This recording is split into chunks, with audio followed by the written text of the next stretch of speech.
Okay, cupping tayo, magka-cupping tayo.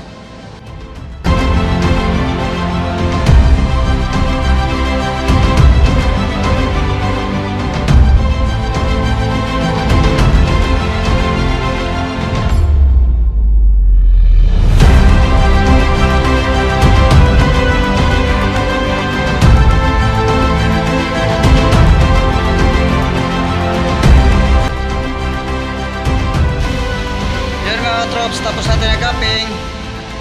Yan po, ikot, lilinisan lang natin to.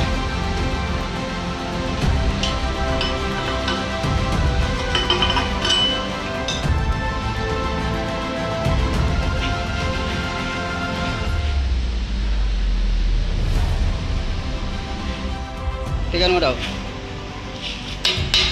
Yun. Yun oh.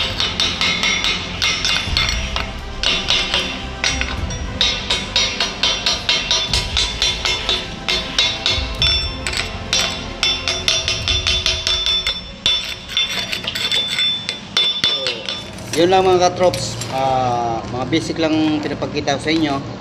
Tulad sa pagpupulod ng tubo gamit ang 6011 at saka 6013. Saka yung 6011 naman mga katrops, pang routing natin yan, pang root pass. Tapos yung 6013 pang capping natin. So kaya mga katrops, next video natin ituturo ko sa inyo yung mga welding techniques, paano maghinang ng mga tubo, paano magkaroon ng penetrate. Para sa mga baguhan, importante ito sa inyo, sa mga gustong matuto mag-welding. So baybayan yung mga vlog ko, marami kayong matutunan ito. I-share ko sa inyo yung nalalaman ko.